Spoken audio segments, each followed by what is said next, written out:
Agora falamos que a empresa JSL registrou um lucro líquido de 21.400.000 reais no segundo trimestre desse ano, valor que representa aí uma queda de 80% no lucro líquido da companhia. Vamos repercutir esses números todos que chegam a partir de agora com Guilherme Sampaio, CFO da JSL. Tudo bem, Guilherme? Bem-vindo aqui no CNN Money. Obrigada por conversar com a gente. Boa tarde. Tudo bem, Maria? Boa tarde para você também. Tudo bem? Tudo bem, quero muito te ouvir, antes de mais nada, sobre esses dados, principalmente com relação a esse lucro líquido que teve essa queda de 80%, mas tem uma explicação por trás disso, né? Perfeito. Basicamente a base de comparação, né? Então, a gente, quando olha o segundo trimestre do ano passado, a gente teve um crédito fiscal extemporâneo que foi registrado no balanço, e aí, contabilmente, na comparação ano contra ano, a gente teve a queda, né, no número contábil, mas se a gente compara números iguais, bases iguais, a gente teve um crescimento de 10% do lucro líquido no período, mesmo aí com um perfil de CDI bem mais alto do que no ano passado, né? Perfeito. E a gente está falando de um crescimento, então, de 10%. Eu queria entender 10%. O que vocês consideram, então, que é referente a esse crescimento. O que vocês estão acreditando nesse momento, esse crescimento, mesmo diante aí de um cenário de taxas de juros elevadas, por exemplo?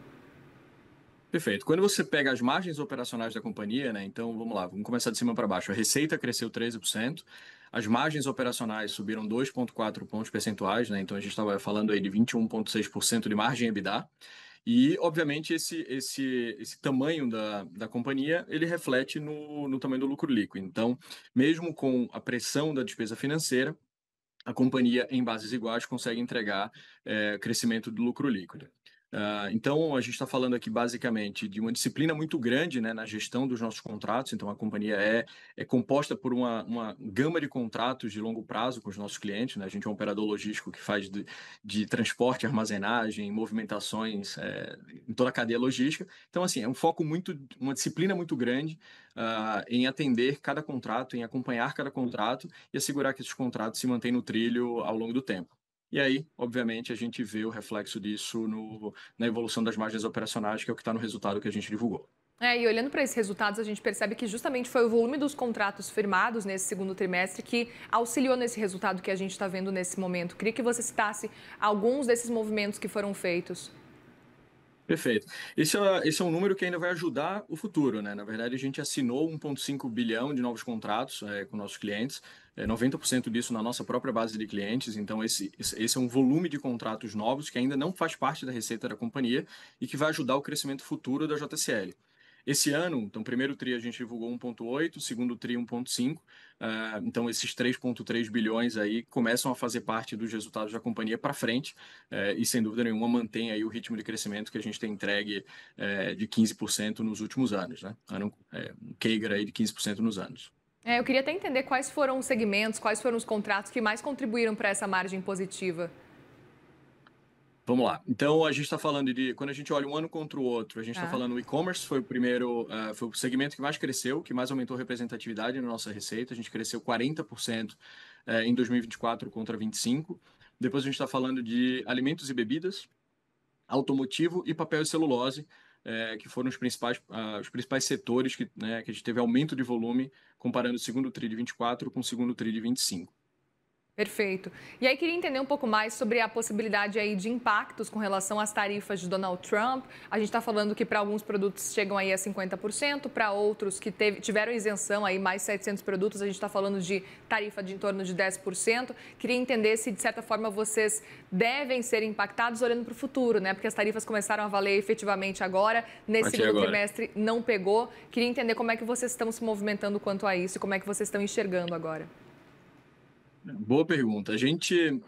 Os setores que são diretamente impactados, na maior parte deles a gente não tá presente, né? Então a gente não atende esses setores diretamente. Mas, por exemplo, um movimento interessante que é o setor de carnes, o que a gente tem ouvido dos nossos clientes, né? A gente está vendo que há uma mudança da direção daquela produção, né? Então a gente está vendo um movimento de mais abastecimento do mercado interno, mais abastecimento de países da América do Sul, que é um serviço que a gente faz. Então, num primeiro momento, o que a gente tem ouvido dos nossos clientes é que isso provavelmente vai ser uma oportunidade para o nosso negócio, que é aumentar o transporte rodoviário, principalmente para os países vizinhos. Então, a gente tem ouvido isso bastante em alimentos.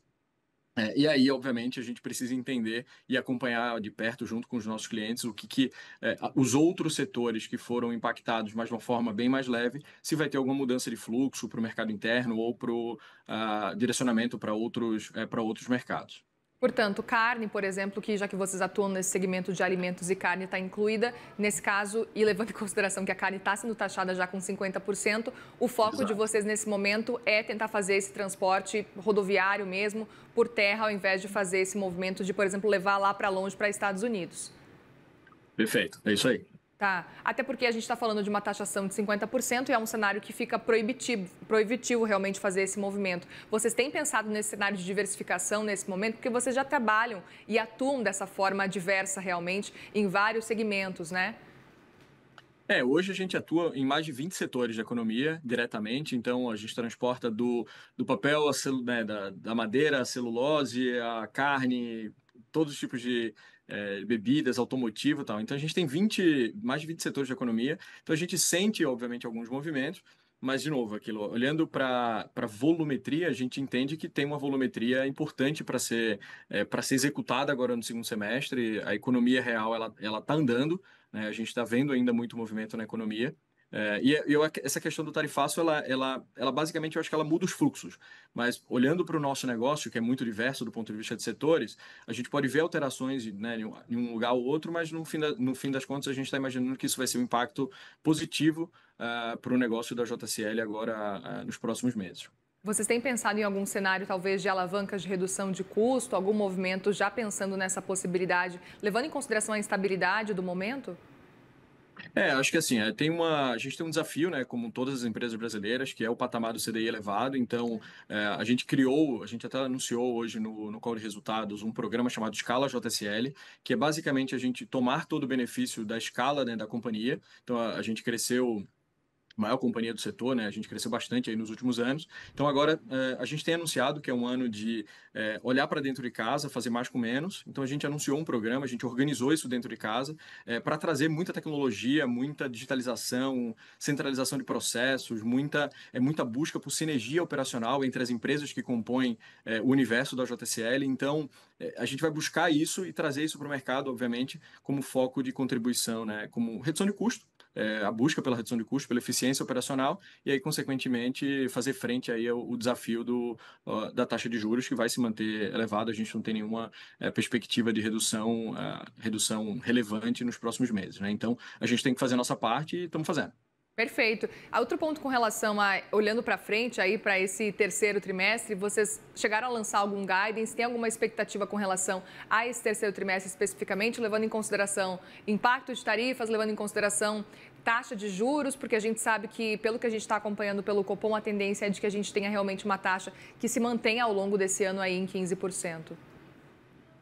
A gente não tem guidance formal, então a gente não divulga como companhia, como estratégia da companhia, mas a gente entende que o segundo semestre é sempre um semestre mais forte do ponto de vista, mais pungente do ponto de vista da economia, né? Então, se eu pego todo o histórico da JSL nos últimos vários anos, o segundo semestre ele é um semestre com mais volume.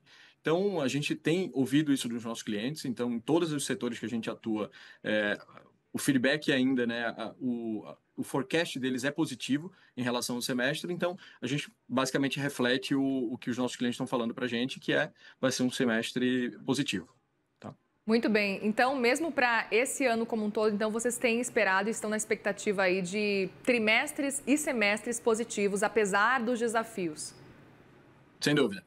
Vai ser divertido, né? Mas tem sido divertido, mas sem dúvida nenhuma é positivo. Muito bem, Guilherme Sampaio, CFO da JSL. Obrigada mais uma vez pela conversa aqui com a gente no Obrigado. CNN Money. Volte sempre, viu? Obrigada pela conversa. Obrigado pelo convite. Boa tarde a todos. Obrigada, uma boa tarde.